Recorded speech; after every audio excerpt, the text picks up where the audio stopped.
My name is Tinna Harling and I will be the, I don't even know the name, moderator, but I say it, moderator maybe in English, for this seminar. And I do it together with Charlotte, who is soon going to introduce herself too. And we have 3 projects that are hosts also for this seminar. One of them we do together, me and Charlotte, and the name is Idéburet och gemensam bostadsförsörjning. And then we have another project called God boendemiljö för alla, both part of Formas Socialt hållbar bostadsförsörjningsutlysning. And then we have a third project which is called bostadsinnovationer underifrån, som är ett Vinnova-projekt. And I'm sure, because now it's afternoon, and I'm also coordinating this, so my English will be definitely Swinglish at this time of day. I hope you are okay with that.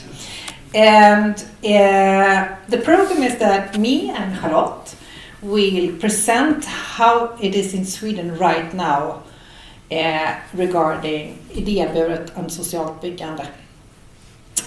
And then Charlotte, poor person, will sum up the seminar we had just now for 90 minutes, and you will do it in Swedish, and I can do a short version in English for our guests, of course. Yeah.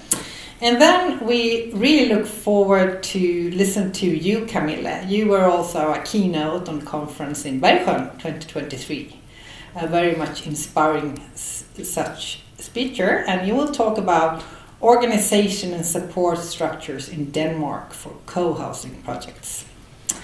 Then we will go on to Sandor and Leon, and you will give us hands-on tips for municipal officials to create an organization and support structure, which is knowledge from Holland.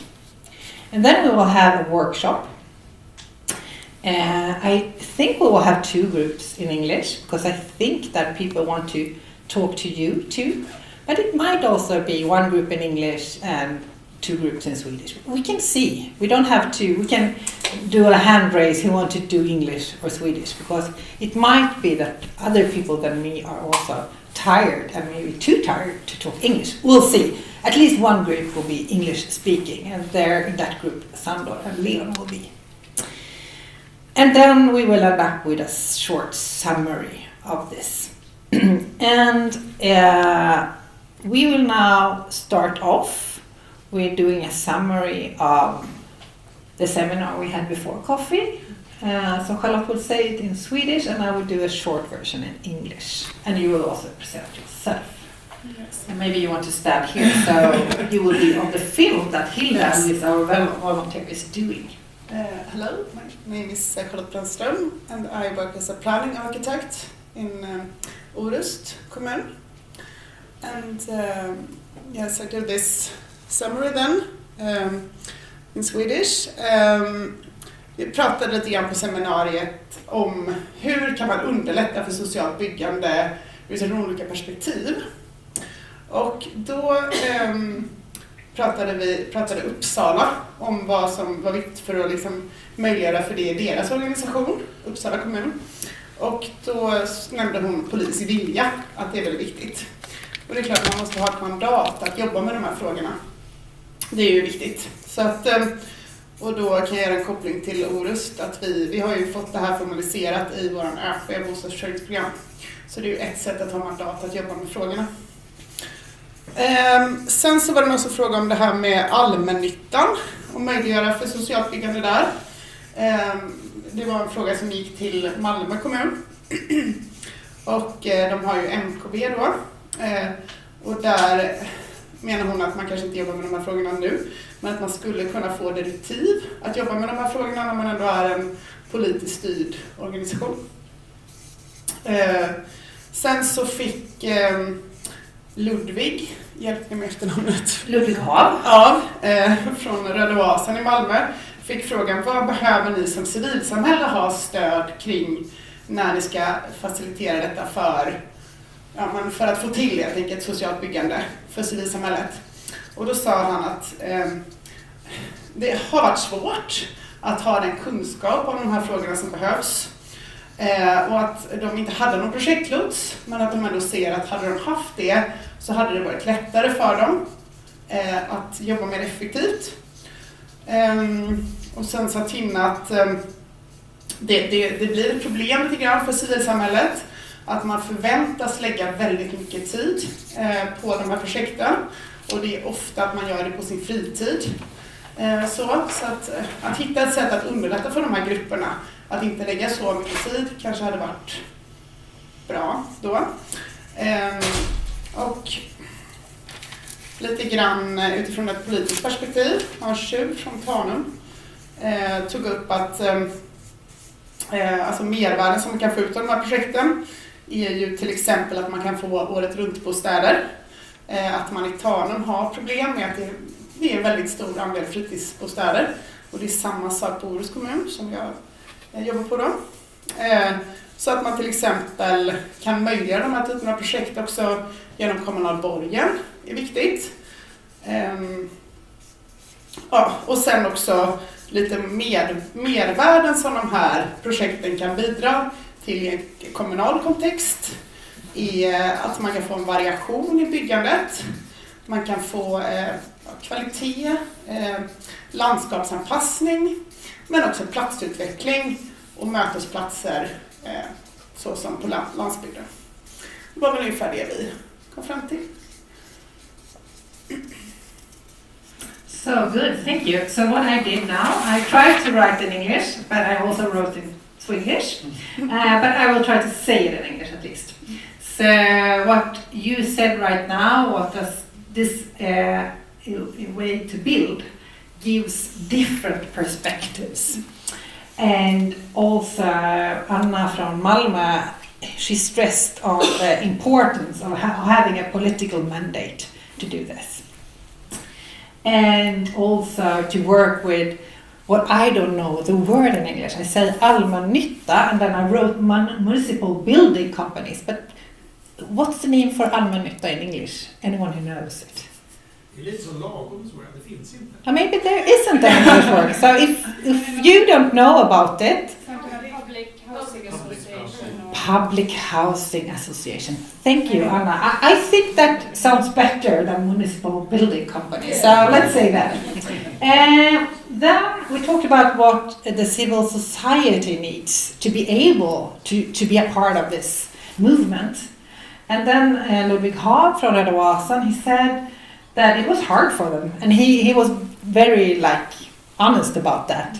And said that they felt they lacked knowledge and also lacked what we call in Swedish projektlots. And that is the project leader for the Baugemeinschafts. Would you know the word in English? What's the name of that? Project pilot in English. Thank you, Ulrika. They got some help out of the diversity project, but they didn't have anyone else besides Ludwig and Fia being the project leader. And then we talked about that the civil society also being a part of this process put a lot of volunteer time. And I know you have a good system in Amsterdam, so I'm very happy that you are here and talk about that. Not only Amsterdam, of course, Holland, where you can get some money, some funding for also the initial phase. And then you, as a politician, Hans, you stressed on the advantages that you saw as a political person. You are a chair of the kommunstyrelse. What could the name be in English? Chair of, the most important part of the municipal is the one you are in charge of. And as a politic, you can see that it adds values for you at Tanum, but it's the same thing at Orust where you work or Tjörn where I live, because it gives housing for people living year around, of course. And also we talked about this possibility for the municipality to go in with some municipal bail, which could be good for the financial part. And then we ended off with talking about what values this gives. And Anna talked about the strategy that you are working with right now in Malmö, And we can see that it gives more variation, it gives another quality, and it's also not only about building the house, but also building both a community but also the place. So for example, at Röda Oasen, they also have a tillsammansodling where they harvest together, etc., etc., etc. So I think that was a Swinglish summary of what we did before coffee. And I also would like to say something about what's happening in Sweden right now, because we have had a lot of different research projects last years. First time we did this conference was 2019. And me and Camilla, we met in Lund on a really interesting talk, which was hosted by the University of Lund. And I remember Camilla said, or I don't know if it was Camilla or someone else, that here in Sweden we have so many research projects, but more research projects and not so much that is done, which was very good said. But we want to do things, and maybe doing pilot projects could mean that we could do more stuff later on, but we still have problems with financing. That's the biggest thing. And when they took away the investeringsstöd, we had some money if we built rental apartments with a little bit lower rent. It was a certain rent level, and that was very much used in different byggemenskapsprojects out of the countryside, for example. Then it quite ended because it's very hard to get the budget together. We also lack knowledge, etc., etc. But we have stuff that is happening, and especially I think we have so much to learn from Denmark and Holland.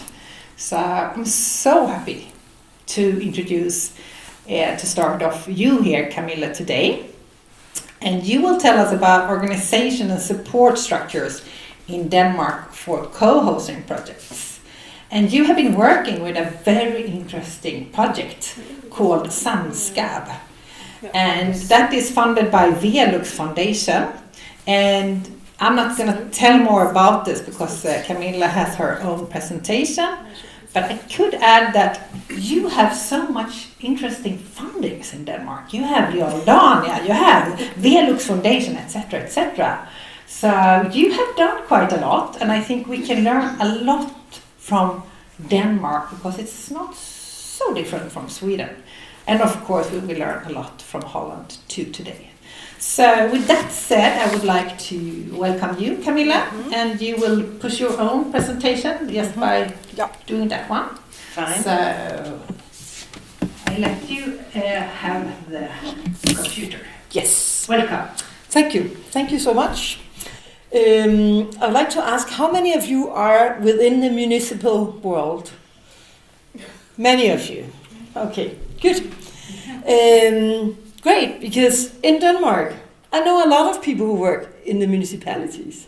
And I think that's one of the differences also from Sweden and Denmark, that in Denmark I represent the Association of Co-housing in Denmark. And we are in quite close contact with the municipalities. They call on us and we call on them. I would say that I know 75% of the municipalities in Denmark, I would know a name of the person who's in charge of co-housing. And I think that's quite unique for Denmark, actually. That we do have named people who have competence within co-housing in the municipalities.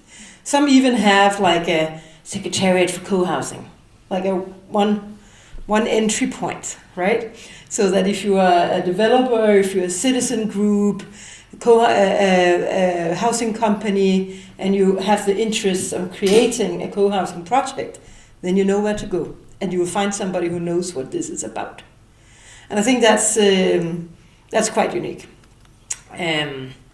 This is where I stay, in an eco-village. To build this eco-village, we had a lot of work with the municipality. In the beginning, they were a little bit against. They thought there was hippies from Copenhagen moving out to the countryside. But nowadays, when new citizens arrive in our municipality, they will be put on a bus and they will be taken around our municipality. One of the stops will be in our eco-village. So today the municipality is quite proud that they have an eco-village, like it was almost their own idea. Even there was quite some resistance in the beginning. But I think it has evolved also because they can see that we are quite resourceful. We are part of the local political parties. We train the football team, the Boy Scouts. I mean, we are quite active people. We are quite resourceful. Put a lot of tax money in the municipality box. So now they like us. They want to have more. This one, another eco-village, because I do come from the eco-village movement as well.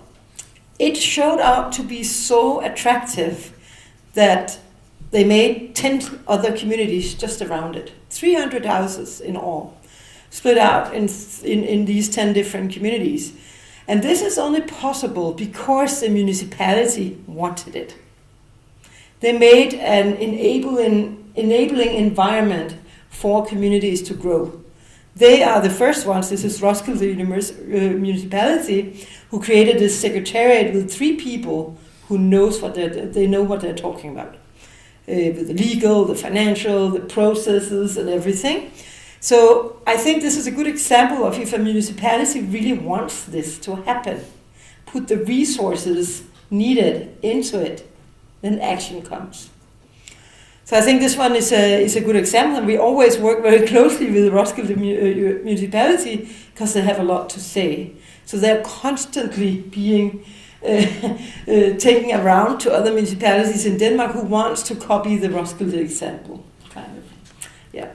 So yes, in Denmark you can say we are many new players, especially the last 5 to 10 years. Co-housing has been forever in Denmark, kind of, but the last 5 to 10 years it has grown tremendously. So when something grows and is attractive and it's kind of on a market, a lot of actors will show up. And I think they're all very important. They all work together. And the more competence that we have, both in the lawyers, around group facilitators, architects, whatever, but also within the municipal system, the more can happen.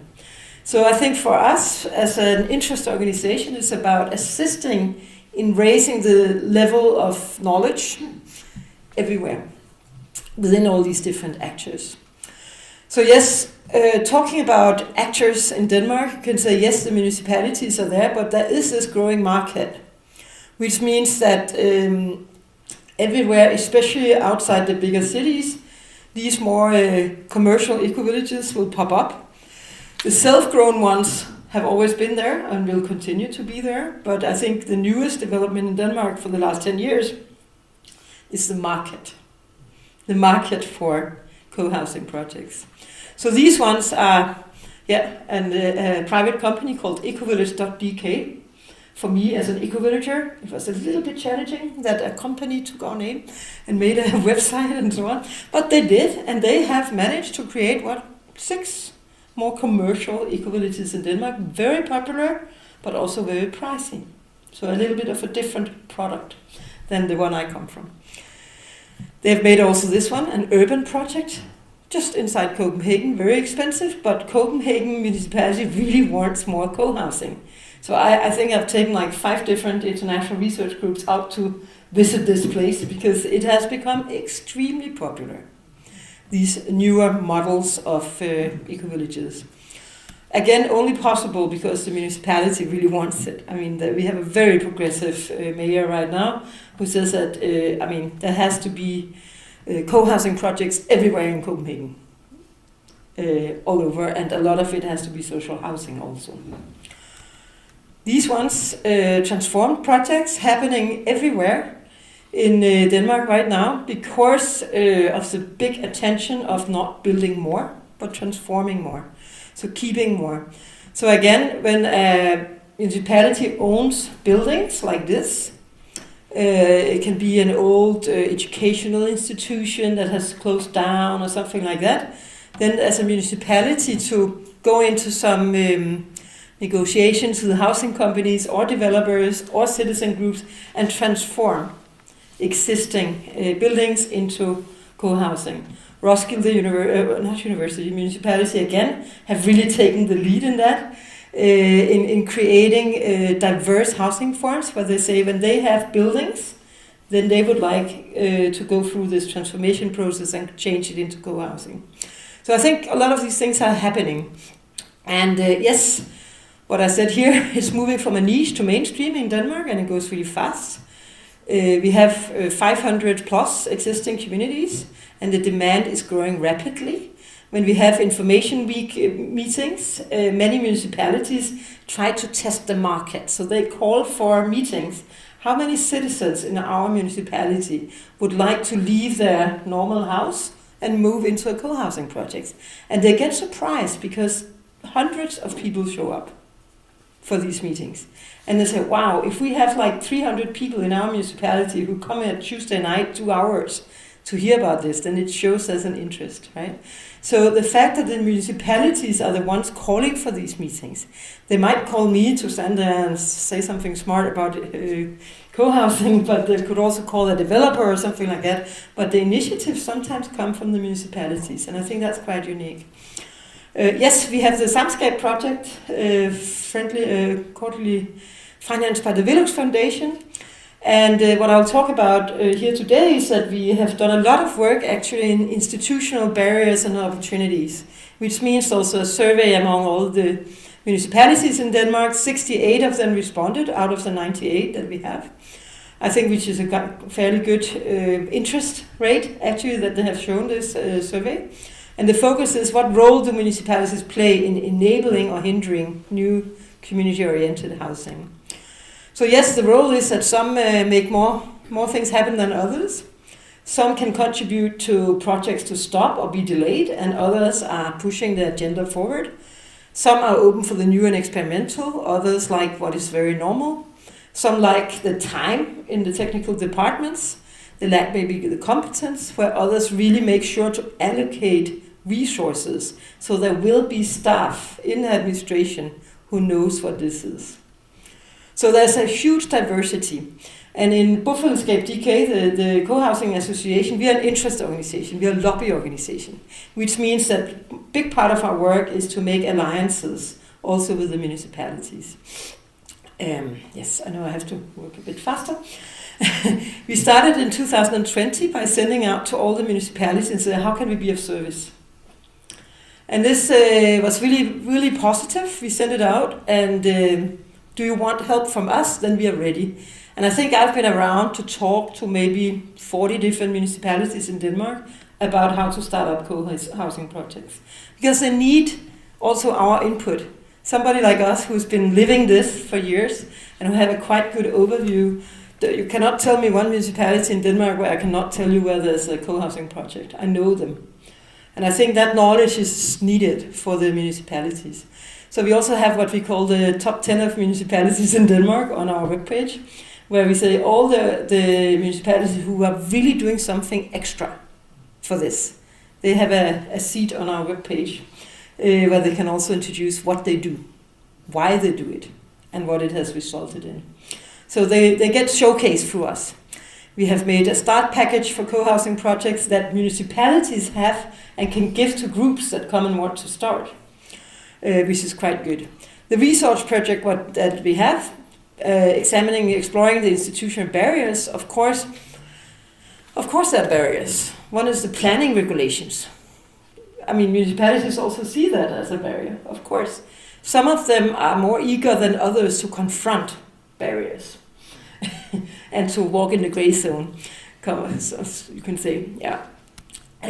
We also wrote this article from countercultural eco-villages that were really like a niche to mainstream green neighborhoods, a view on current trends in Denmark that examine exactly that the self-grown groups from the down, they have been there forever, they will continue, but what is new in Denmark the last 5-10 years is that a lot is happening now from the top and from the side with interest organizations and developers and whatever to come in.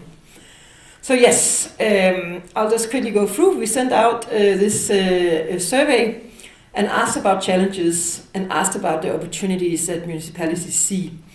And I think one thing that we were really surprised about, positively surprised, is how many municipalities have co-housing in their strategies, in their documents, really named in their documents. It's like 73% of all Danish municipalities have a strategy for co-housing. I think I haven't seen that anywhere else, actually. So I think that's quite progressive. Here I have just a few from different municipalities who are really like, wow, I could have written this myself. I mean, how a municipality really wants to enhance opportunities for co-housing projects in their municipality. A lot of these, I just put a few of them, we must do this and da. We welcome new and exciting projects. And I mean, we were quite overwhelmed, actually, by the willingness of all these municipalities to share with us how proud they are of putting everything in their strategic documents about co-housing. Yes, so it appears everywhere.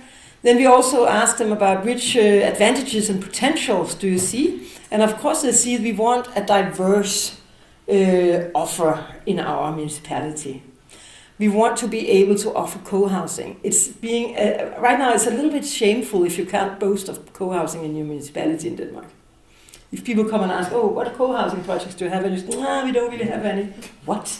I mean, and I think that's really a situation that the Danish municipalities, they know that they got to have this on the shelf, kind of. So many of the municipalities also have it on their web pages. These are our co-housing projects. Here there are housing that are for sale or whatever in our co-housing projects. And I think that shows a little bit of how popular it is actually for the municipalities as well in Denmark. Yes. So yeah, they come up with a whole in our survey. There was a lot of like quantitative data, but also a lot of qualitative, where they talk about what reasons are there to establish all this co-housing. We want this housing project we don't yet have on the shelf. It's really important to have it on the shelf. We don't want only all the top 10 on our website to be the lead 10. You also want to be there yourself as a community, as a municipality. Not surprisingly, when we ask which kind of co-housing project is most realistic for you to establish, most say senior co-housing. There's a huge demand in every municipality in Denmark. And the one that they find most troublesome is somebody like me, eco-villages, who wants to have their own sewage system and all these kind of things. We are a little bit troublesome. So those are some of the main findings, but also that who would they like to work with most? And they say we would prefer to work with developers. It's much easier. They have the money. They don't fail. Where many of the self-grown groups, some of them do fail. They can't get the finances. So the developers are much more an easy target for them to work with, of course. And we get more and more co-housing. So yeah, 88% mentioned the senior co-housing as what they really want to have. And then the social housing count also for a little bit less. The social housing in Denmark is quite big. And the social housing organizations are really going into the co-housing right now. Then they talk about the political interests from both the right and the left wing. I mean, what are the interests and so on. And we ask people who are not politicians but who are working in administration. And they say it differs a lot about how the city council is composed, whether they are asked to really do something for co-housing. So it does change also, of course. Who has this as their area of responsibility? And then it's like 23% or so where they have designated people who go to all the network conferences and the competence, all these kind of things, so that they can build their capacity. Yes.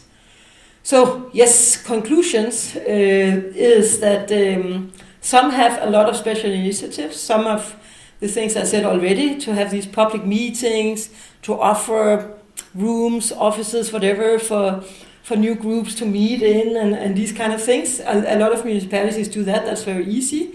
But many of them do also, offer special like consultancy on co-housing for groups, developers and whatever who want to do that in their municipality. They really want to attract people to come and do it.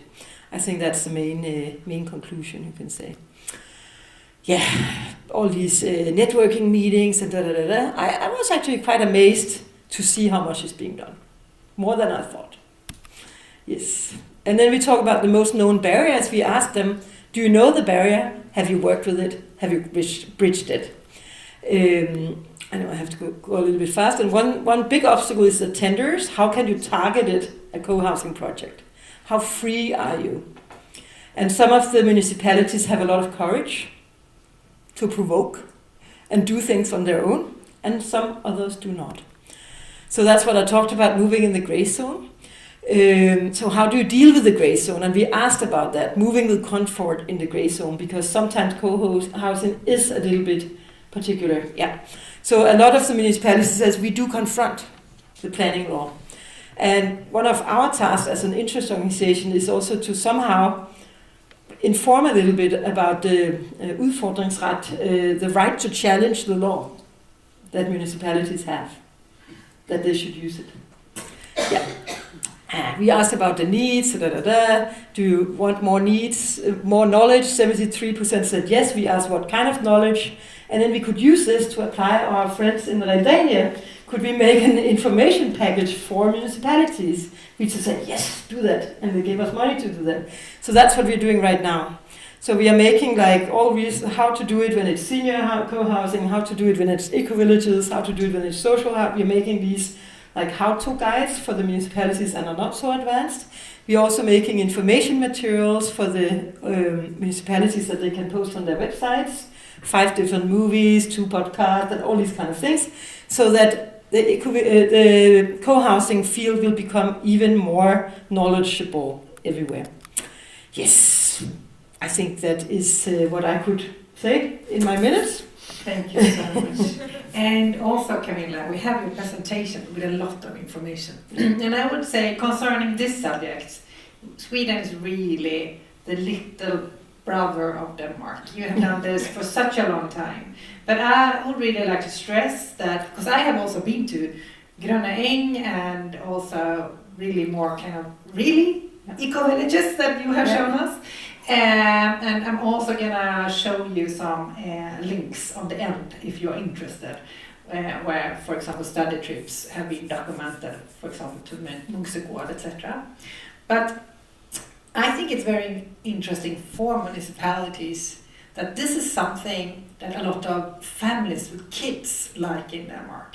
They think it's really stressless to live in that co-housing, because you could eat together 4 days a week. So this is something which is very also different in the culture. Do you have any idea about how could we implement that culture in Sweden? Do you have anything? I think, what we're doing now for the municipalities, we have a little leg in our project that is for citizens. Yes. Because there is a lot of prejudice around co-housing. Yes. So we want to make little movies about very normal people who move into communities, into co-housing projects, and ease up their everyday life. So I think this information is really, really important. And to show that it doesn't have to be hippie like my project. It can be very mainstream. Yes. And I think that's really what we have created in Denmark, I would say. Going from the niche to the mainstream, so that if we can reach mainstream more easily with these products that we will do, I think that's at least one step. Wonderful. But I think also that the municipality says we want it. Yes. It makes a big difference when it's actually the initiative from the municipality saying, why don't you all move out of your big houses here and move into here and That helps. Also. Yes, and also in Sweden we have a big problem because we have a lot of elderly. Yeah. And I think co-housing is a very good answer to that kind of problem. So I visited a seminar 2 weeks ago at Hyresgästföreningen, the Woon company, one of the funders for Coupling organized. And there were 3 people from the city of Gothenburg. And one of them works with, she's an ambassador for elderly. And I said, you should come to the conference and listen. Because they all said, we don't understand how can we solve the situation for elderly before they need elderly care. And they don't have the answer. And they can't only do it with a public building company. It's something which I think has been done a lot in Denmark. And we can be very inspired both to work with young people, elderly, and families. So I think your presentation is so good.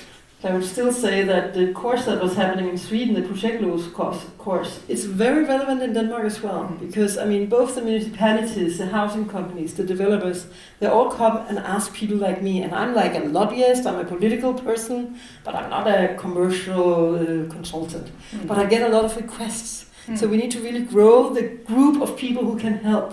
Thank you. We will bring that in mind to this discussion we have after Leon and Sandor's presentation. So with this said, I would like to do an applaud for you, Camilla. And I would like you to choose any color. I think I know which color you will choose. Make homes not warm. This is a little present for you. Yeah, I thought that one because it's a match for your lovely dress. So with that said, I think we should ask Sandor to come on stage, and you will give us some hands-on tip from Amsterdam, and you will also be presenting tomorrow on in the big room. So this is more focused on tips for municipal person how to work with this kind of third sector. So I will show you where you click on the computer. You just do like that. Yeah, okay, I see. Thank you for having us. I'm glad we can tell you something about how we are working in Amsterdam. I think we need to put the mic on. If you give it to isn't me, it on? No, it doesn't seem like that. I think we just do like that. Now it's on. Hello? Thank you. Yes. Better? Much better, yes. Okay. Thank you, sorry. So, my name is Sandor Vogt. I work with the City of Amsterdam in the self-building team. And one of the self-building development forms we have is the cooperatives, the housing cooperatives. And we have some tools in Amsterdam that come in very handy when you are developing cooperatives. And an important one is the land lease we have in Amsterdam. Another one is the plot rules. We can make rules for plots. And I'll tell you something about our tender process we use when we develop cooperatives, and about the financial arrangements for cooperatives we've put in place.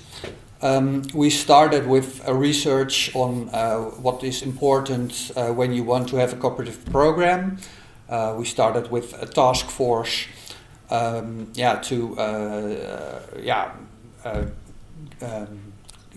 set an ambition. And the way how to get there. But first, let me tell you something about the land lease. Naar beneden, okay. Thank you. So this is a map of Amsterdam. You see the yellow parts. That's all land that's on a long lease. So people lease the land. The grey areas are the public spaces, and it's owned by the City of Amsterdam. And you see the red, that's not owned by the city. So you see the canal belt, that is owner-occupied land. But after 1896, the City of Amsterdam got the land lease program, and it helps very much because you can it's a way to regulate the use of the land, so we can prescribe what can be built on it and what the price is. So that helps a lot when you want to have a cooperative program. The other big red areas are waterways and highways and train tracks, and they're owned by other governments like the national government or the provinces. So we have plot rules, so we describe what can be built on a plot. So the challenge for the city is not to have too many rules, so we and be flexible. So cooperatives have something to choose. It's very important that they can have space to make their own decisions. Otherwise it's you want to make your own choices. If you are put a building somewhere. We also can set the price, but it's very important that you show what can be built on it, so it's easy for people to know what's possible to develop. Very important if you want to initiate more cooperatives in your city is that you have a system. You really give them an opportunity to make to get a plot. You don't want them to have to compete with commercial businesses. So we have a pre-selection mechanism. We call it the city's card index box. So only cooperatives who are registered in the card index, they are able to join a competition for a plot. So they have to apply for it, and the conditions to register for the card index box is they have to have a good vision, so they have to write down what their vision is, why they are on Earth, what housing wishes they have, what their group looks like, how they are going to manage the development. They have to show that they are able in developing it. They have to have a feeling about finance. They have to know how you develop a project. We do have a training for that. We provide a card index training by association. So we really try to get them on the right level of knowledge to be able to do it. Also, they have to agree with the city's model articles for formation of an association. You call it the bylaws if when you put up an association. So that in that there are things that you can't sell the property, you can't raise rents with more than inflation, more than consumer price index. So they have to agree with that. We also want to see their registration in the Chamber of Commerce. You have to be in a group of at least 4 people with a board. You have to know how your decision model looks like. We need your declaration of integrity, and we like to speak to them because we really want to make sure that it's a private commissioned group, that it's not a commercial business, that it's not acquisition for a plot. So we speak to a lot of those groups, and that's really nice to see all those groups being very energetic and eager to make a very nice building, new house for them. So when we do have a plot, we have a tender process. So this is the typical self-building tender process. We start with a competition to present the best plan for the plot. So it's very low. We don't ask much. We don't ask a design yet because the people don't have a lot of money for that. Important is that they know how to make a good business plan, the best plan is the plan in which the group can tell us that they really stand out, developing that plot in comparison to other groups. So why is your group the best group for that plot in the city? So you really have to understand the neighborhood and analyze the neighborhood and tell us what your contribution will be in that place. So, after the selection period, it's about a year, you get an option agreement, then you get 1.5 years to make your building plan. So you get your architect and make your designs. You get a loan from the government, but I'll tell you something about that later for that. After that, if your building plan is approved, you sign a land lease contract. You get your real building permit and your contract with a contractor and your bank mortgage, and then you can. We transfer the land and then you can start building.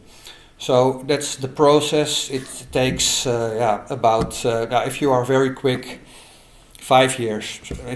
So you have to have energy with your group to make it to the end. But it's possible. So why did we start the cooperatives program? We had other self-building development forms, but they were mostly for higher income groups, and the individual housing, for instance, took a lot of place, and you can, on one plot for one household, you can make co-housing or cooperatives and have more homes and more affordable homes for also for middle income groups and some lower income groups. So those cooperatives, those are all rental homes. I don't know exactly if you know the definition of it, but it's in the rental segment, and in the Netherlands that's 900 to 1,200 euros per month. That's mid segment in the Netherlands.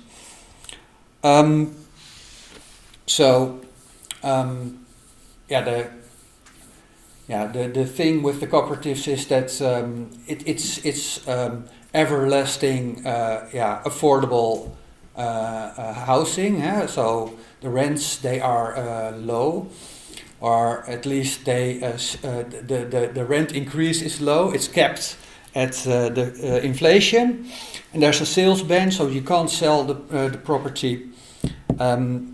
You have to be a non-profit organization. So you can't pay out revenues to individual members.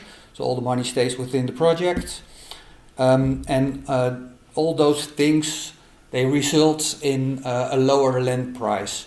And if you put out the revenues for the next 30 years, and it's not so much because rents are relatively low. Now building costs are very high. So that results in a very low land lease at the moment. It's almost the minimum price.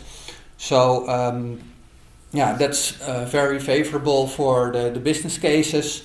At this moment, it's possible to make projects with 75% mid-segment homes and 25% social rent, so lower than 900 euros. So it's nice. 2 more. Okay, I have one last slide. Let's see. Oh yeah. Okay, so something about the financial mix. So the city, we provide 50,000 euro loan per home when you finish the selection period. So the selection phase, then you get your option period agreement, and you can borrow money from the city, and that's a subordinated loan. with a very low interest rate, so they can, the group can develop the project and make a design, hire an architect. They also do some crowdfunding, that's about 10%, and the banks are able or willing to offer like 60% of the cost of the project. Thanks to our the city loan, the subordinated city loan, they have very favorable terms. You can repay the bank loan in 100 years, and on top of that, there are impact investors in the market recently, and they're willing to pay 10% of the project. So, and that's because it really has added value for the neighborhood and things. So people are willing to invest in it, and those loans are low in interest rate as well. So that's the business case in short. Wonderful. Thank you so much, Sandor. So you can stay on for a bit. I think we need to rethink the workshop idea because everyone is a little bit too long, which is no problem at all. And also we started late. So my suggestion is, if you're okay with that we can pose questions instead. And then, of course, in the end, you will be able to pose questions to Camilla, of course. So I would let a couple of questions in for Sandor, and if no one else has questions, I have. But if anyone in the audience would like to pose a question, please go ahead. I have a mic, and Ulrika, of course, have a good question for us. I just give you the mic, Ulrika. There you are. And then you can take the mic, maybe, Charlotte. So. Yeah, I was wondering, do you know why they got these favorable loans from the banks? Why the banks were they interested in?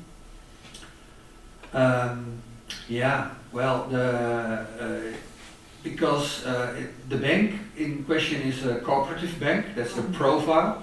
So they see it as an opportunity to make their own brand more cooperative.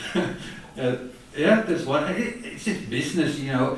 They get for this 60%. They charge regular interest rates, 5%, and if you don't repay them, then you will pay a lot of interest in time. So they earn money from it.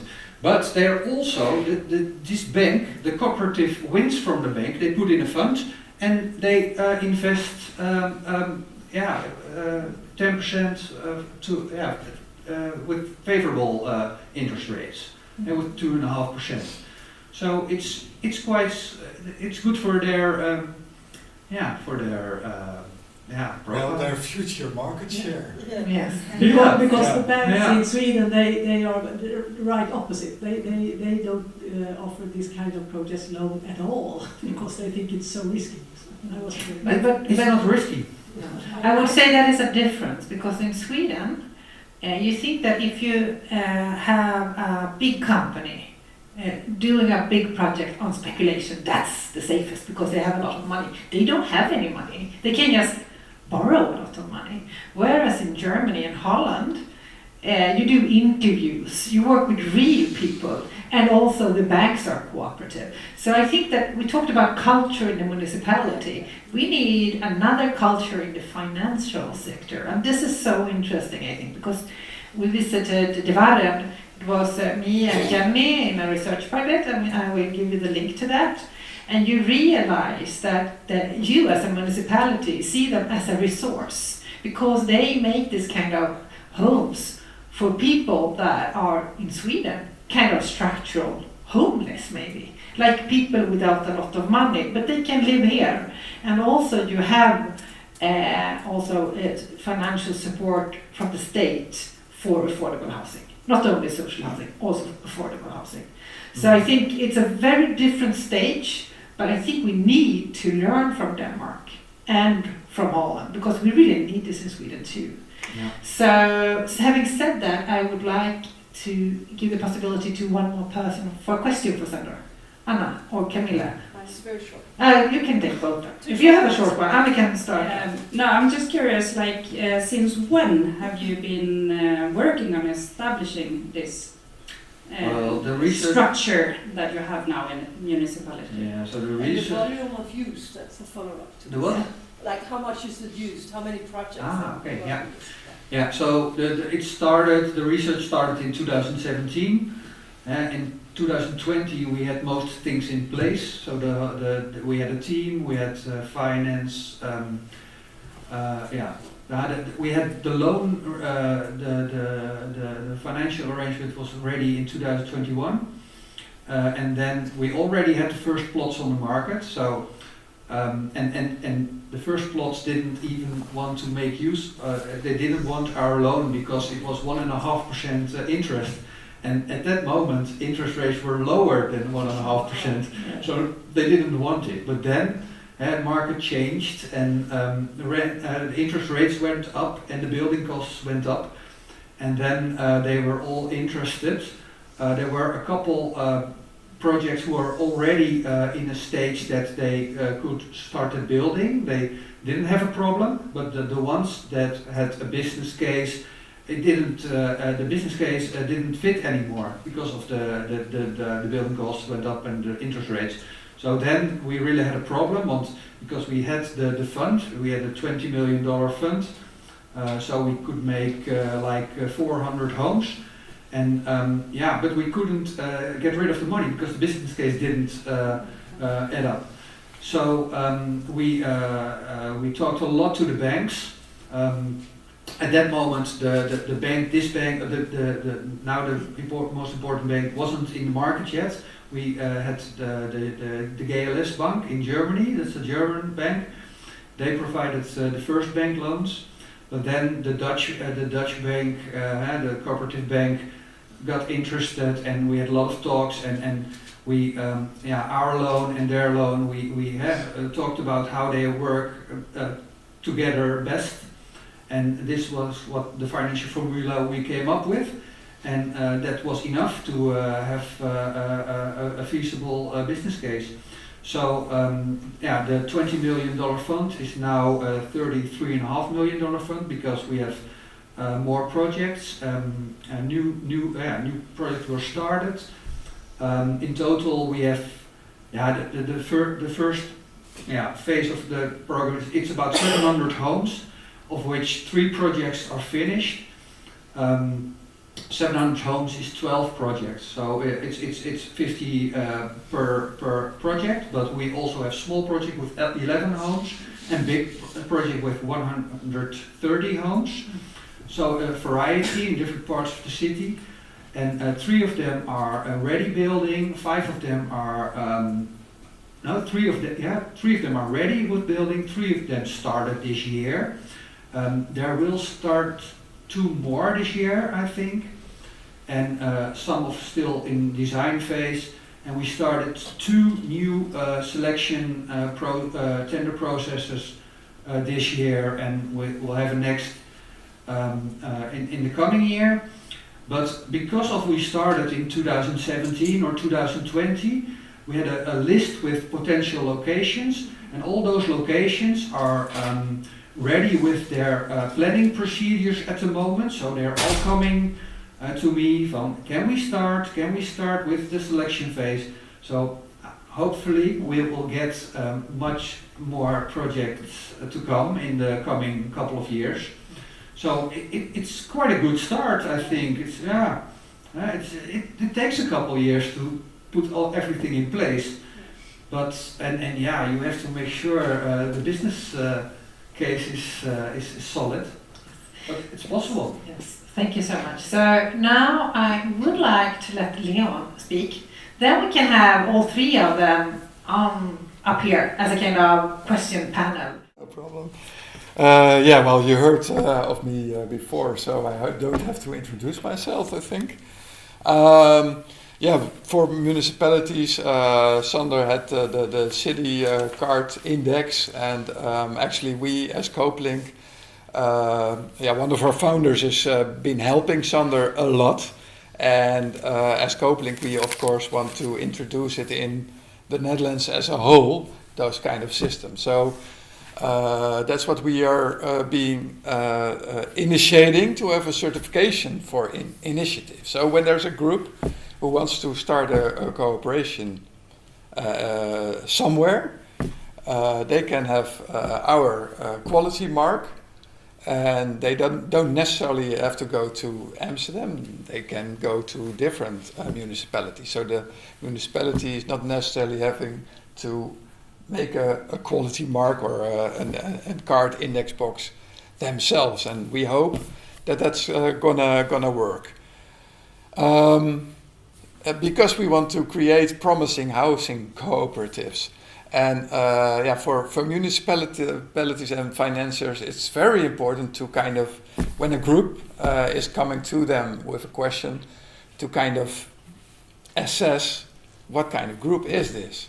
And not all municipalities have their own system in place, and also not their own capacity and competence in place to know how to assess a group.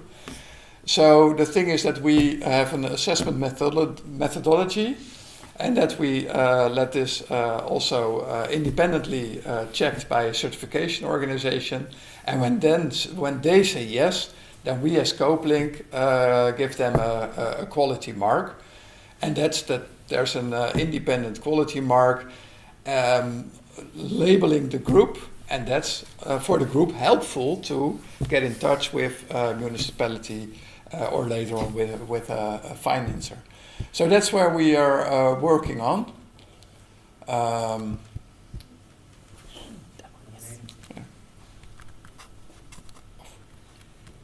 It's not going to work. Oh.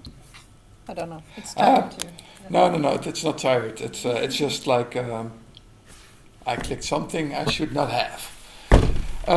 You saw already the more year strategy that I introduced. I see the Dutch word is still over there. But it's about these conditions, like the policy and finance are in place. That's part where the quality mark is. And on our website we have actually, it is from the perspective of the groups. That's important to know. And the group is going to go through all these phases. Like they start with the orientation, we are curious. Then they really lay the foundation, the establishment phase, and that you really organize yourself. And we said there's a basic label. And this basic label is that you have a core group of like 6 people. They have formulated a clear vision on what the group is. We want to be very sustainable, we want to have a swimming pool, whatever their idea of how they want to live together. And of course also the idea about whether it's roughly a feasible plan. And they have their bylaws also by a notary. So you really have established an association. And the bylaws are what Sandor was telling, that you are never going to make a private profit from this housing project. And it's a very important one also, connecting to what I said about the definition of a housing cooperation. Like when you have this basic label, it means that you are a cooperation really established in a way that you are fitting this definition in the law. So you're not privately owning anything. And the members are going to be renting a house in the corporation. And actually this basic label, that's the one where groups can go to municipalities or housing corporations to talk. Like, we are this group, we have this idea, this is our vision. Maybe they have a vision about how big it's going to be. And then you can just find out together as a municipality with the group whether there's maybe a plot. And a group, when this quality mark is more known in the country, then more municipalities will know it, so the group can go to different municipalities. I mean, quite often they just want to live in Utrecht and then it's or in Amsterdam and then it's clear. But also they're like, yeah, our vision is to live in a rural area. Well, rural area that can be anywhere within the country. So they can go shopping at different municipalities to find out what the municipality has a location to offer. And then it's of course with the municipality to decide like, oh, we want to find out whether we have a location for this group. We would like to have this group in our municipality. And then when they have a location, they're going to make a plan for it. And yeah, well, then you have the definition, the program of demands you are going to design, and the realization phase. But you have a plan and a plot, and then you have to make sure that your business case is really okay, and you already have an intention with the municipality that you can buy or lease the land. And that's where we have the development label. So actually there is really a perspective on a plot. You as a group are really strong and have developed it further. And that's the level where the financer can really work with the group. We are already talking with the one who is going to do the national, with the organization that's going to do the national fund to manage that one, and they are like, oh wait, if we have if there's a development label, that means for us that we have little work to do in know your customer. I mean, they have to tick the boxes quite a lot still, but it's going to save them time, so money. So also for groups, when they have the development label, well, the financiers will be more willing to talk to them, and it will be less work for them. So that's where we aim at with the development label. And then, of course, we live together, and that's actually where all starts, the dream about how you live together. And you have the rental incomes and the maintenance costs. What does it look like? And of course, when you live together for like 100 years, I heard, for example, you have the management label. So that's really about how you, did you organize when somebody's leaving and somebody new comes in, the cooptation? How did you manage the maintenance? How did you all kinds of things that come by, and we put it together in a label.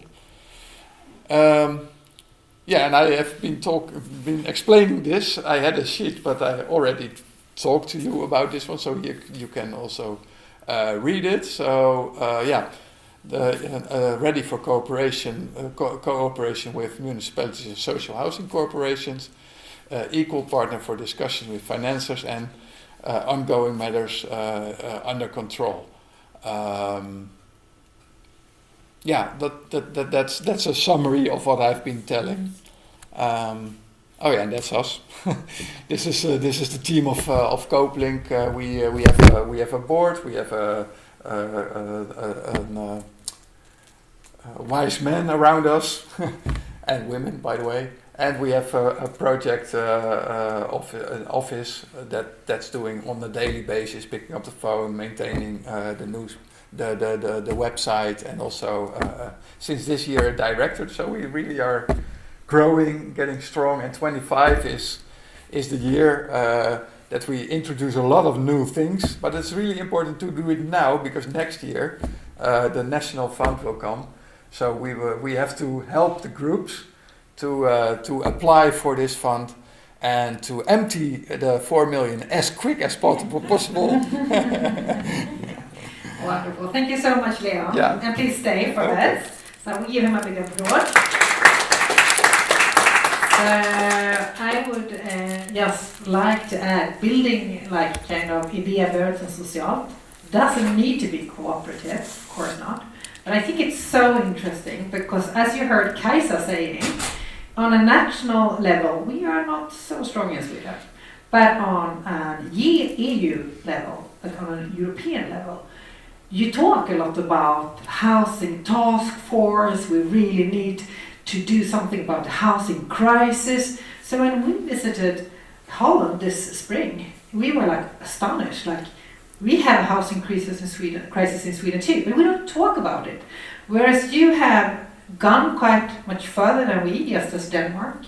So I would just like to ask you, this is also being the year of the cooperatives. Mm-hmm. What do you think is, why is cooperatives in Holland seen as something so positive? Do you know why? Because here in Sweden, people don't understand what's a cooperative and what's the good with it. So do you have any thoughts about that? Well, we have quite often we have elections in our country.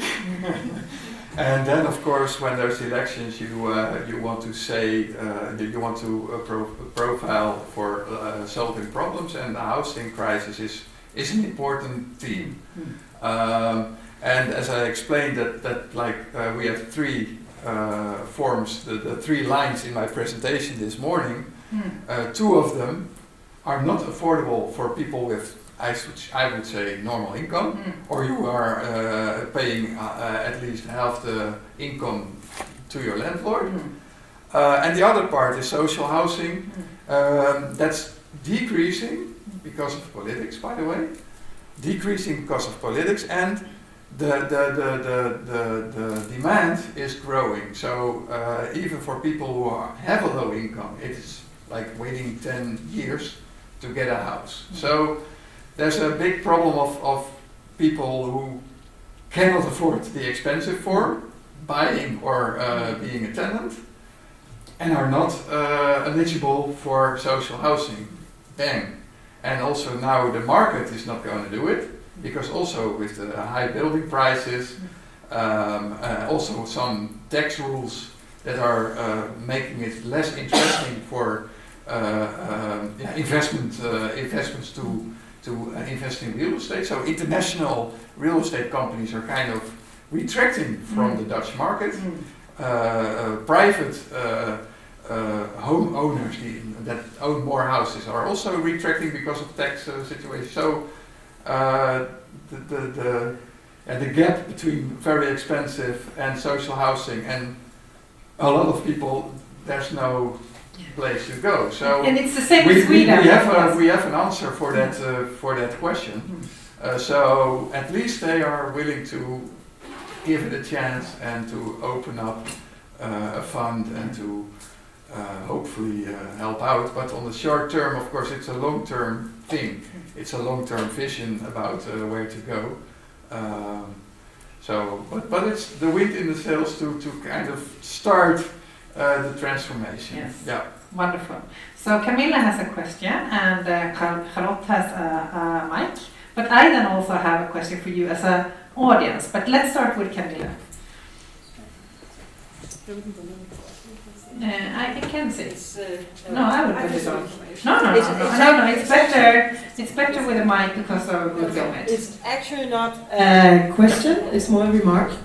Because the cooperative movement in Denmark has a long tradition and a history, and in the municipalities they have the opportunity to sell to a cooperative without a normal tender process, which is an advantage, a preference, you can say, that has been established a long time ago.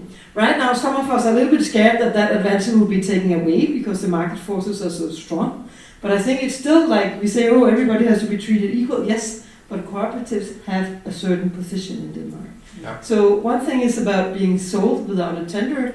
Another thing is that the municipality can guarantee for the last 20% of the loan, which is being practiced as well. Mm-hmm. So those are the two little loopholes for cooperatives that others do not have, which is a way to really encourage more cooperatives. But it sounds like comparable with what Sandor told, like the 20%, and also like having a plot only for cooperatives. Precisely. Yeah. But the cooperative movement has also been challenged because a lot of people want to liberalize it so that they can earn money on it and so on, and therefore that is used as an argument to take away these advantages that cooperatives have, and that's our struggle right now.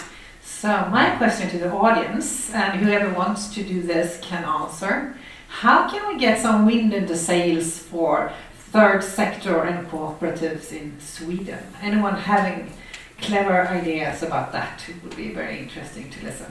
And if you don't have clever ideas, I will also ask the panel, but any one of you sitting here, maybe you're too tired now. No? It's okay. So yeah, we have one person. Matilda, go on. Jag pratar svenska. Yeah, it's okay. Nej, men jag Swedish. tänker att till exempel som Tanums kommun, ja men du är här nu, att man får exempel som ja, men både politikerna och personerna som bor i kommunen och tjänstepersoner känner sig stolta över och vill liksom kopiera eller liksom få mer av. Ja, det handlar ju också om att liksom få ut information om den här typen av boende. Yes. I will translate very quickly. It's about doing good projects. As before coffee, we heard about the project up in Tanums kommun, where you are a politician, and that's a good story to tell. And also having those stories told about, because we are 270 people here today, but still we are a small amount of people. If you talk about 290 municipalities, there are very few who really knows about this. But I don't know if anyone of you in the panel would like to answer on the question, how can we get wind in the sail for the third sector and cooperatives in Sweden? Do you have any good ideas? Small one. I have a small one because it's also election year in Denmark, in the municipalities. Yes. And what we do as an interest organization is that we will produce a one-pager, like here you are, this could be one of your winning cases for the politicians. Like, hey, please try and promote this kind of housing in your municipality. So many politicians need some cases that they can make their brand, and we have a really strong brand. Good. Thank you, Camilla. Yes. And Jenny has something, so please, if you give Jenny the mic, Charlotte. I have a question to all three countries on a subject we have not touched yet, and that is about materials and self-construction. We learned from Norway that they lowered the costs a lot. I think they built one of their houses in Trondheim for 20% of market price.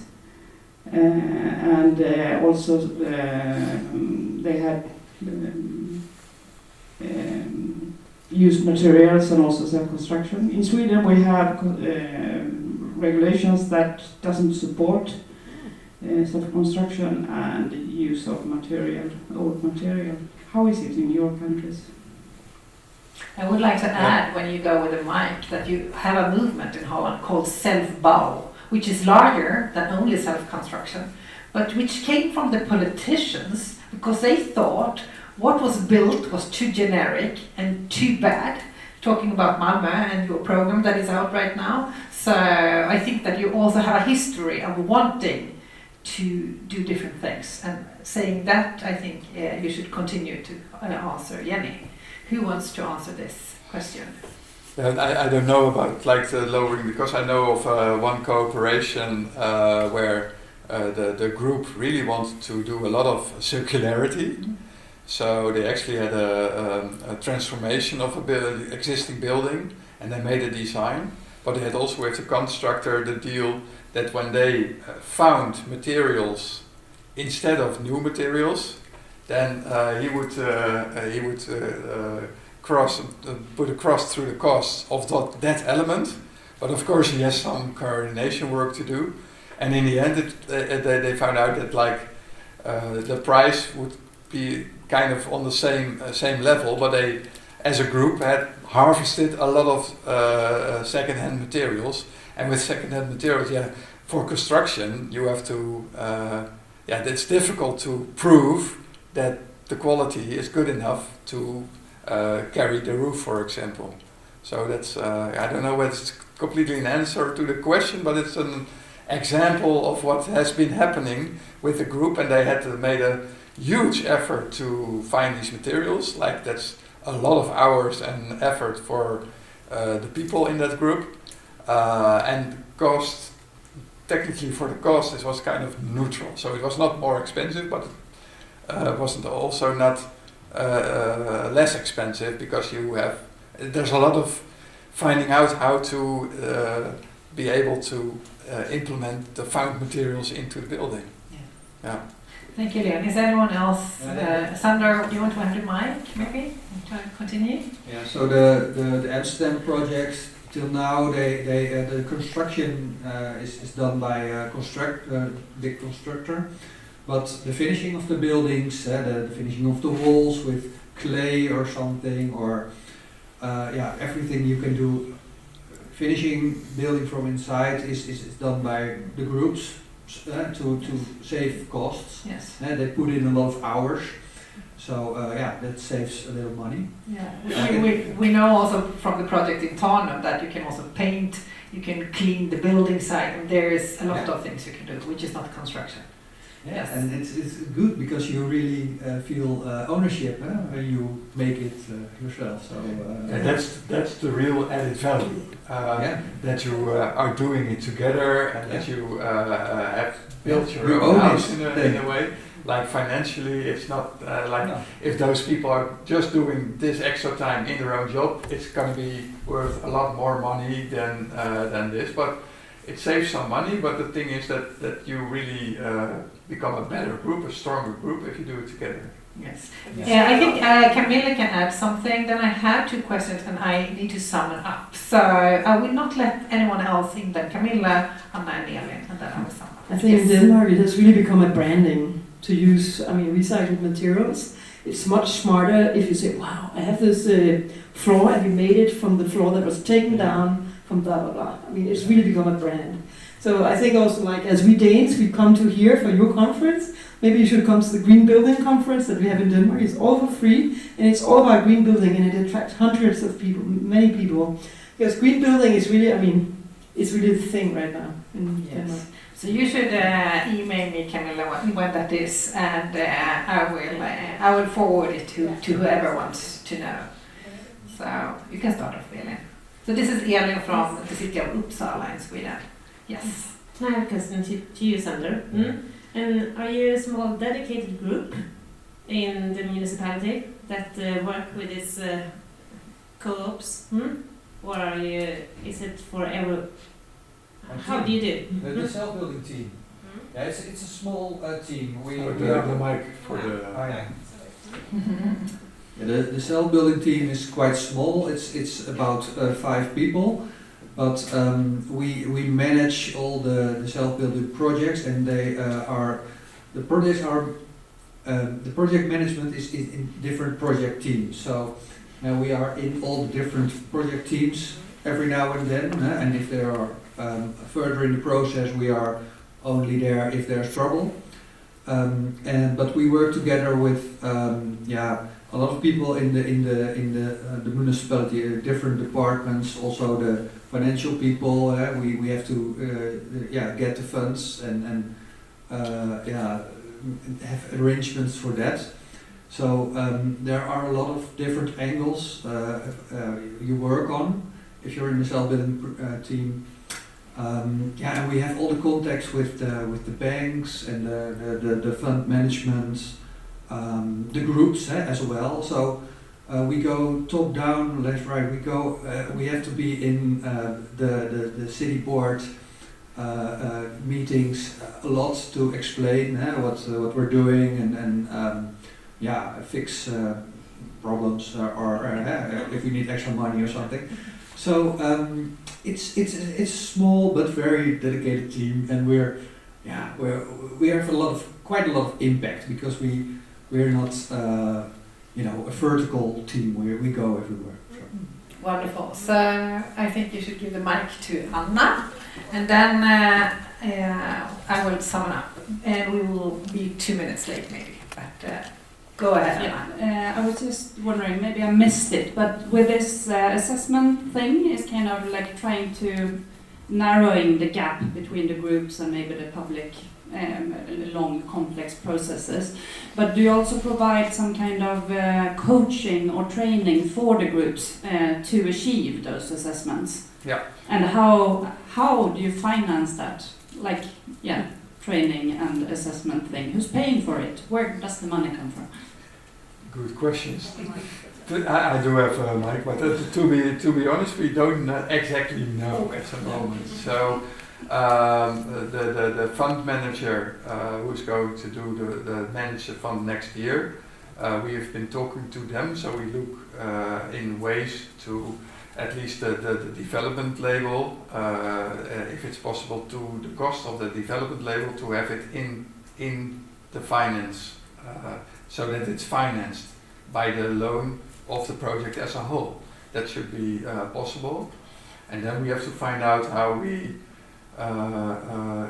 in what way we can take a risk in the basic label, and then to have ask for money in the development label, and in that way have the possibility to organize the whole process that you go through with a group, including education, training, It's a very, very small one last thing from Camilla, and then I will just sum up very quickly. A new thing that has come up in Denmark is that as a group, if you want financing, then they will ask who is your advisor. And that's really a new thing, where before we could just go as a group, now we need an advisor. And who will certify the advisor? When is this advisor good enough in this kind of thing? So that's a big thing right now in Denmark. Oh no! Yes. Big, I can add saying that we have a Nordic network, and we have done education for project pilots just now. I did that education. I had Ludwig as a speaker on one of the occasions when we were in Oslo. But it will be the same question here in Sweden, because groups need to have someone to help them. And I think that we could say, talking about the project that you talked about before, our coffee, Charlotte, you can't put a group and a municipality together because it's really hard. You have to have someone who is a process leader, who knows how to understand the processes, to help the group, who has the both perspectives. So I think that will be a common challenge, and I hope we will be able to work together with solving that problem. But also, I would like to sum it up and saying that, first of all, I'm so happy you could come. I think we have so much to learn from you, and that's why you also were invited. We have a lot of different web pages that I have put up now. For example, the project co-design.nu with ID-based housing. We were in Holland this spring, and we have quite a lot of documentation on that page. You can also go to Egnahemsfabrikens website, where I work, and find the links. So please go ahead and look if you are interested. We have also been in Denmark. We will also do more kind of deep documentation movie on that. So we are right now in those research projects trying to work together. And also the diversity, the old project where Malmö and Uppsala were a part, is still existing on the Theory and Practices home webpage. So you can also read about Selvbouw in Netherlands or Denmark. It's Kerstin Kärnekull who has been written those reports. They are very short and really good. So that is also something I would like to tell you. But then, last, so I don't forget, Charlotte and me, we try in this project, Idéburet gemensam bostadsförsörjning, to start off a network for municipalities who wants to work with us in the question. And we are not so many people here now, but who wants to be a part of that? And please put your email address on an post-it and put it here. So me and Charlotte has that as a documentation. And of course, I think we will also email to other municipalities that has been here on the conference and ask them if they want to be a part. Because we had some time during this last year in the project to do something. Would you like to add something, Swedish or English, about that? I think we have time for that. Yes. And we think it's very important Yes. to get a bigger group that Yes. works with these questions.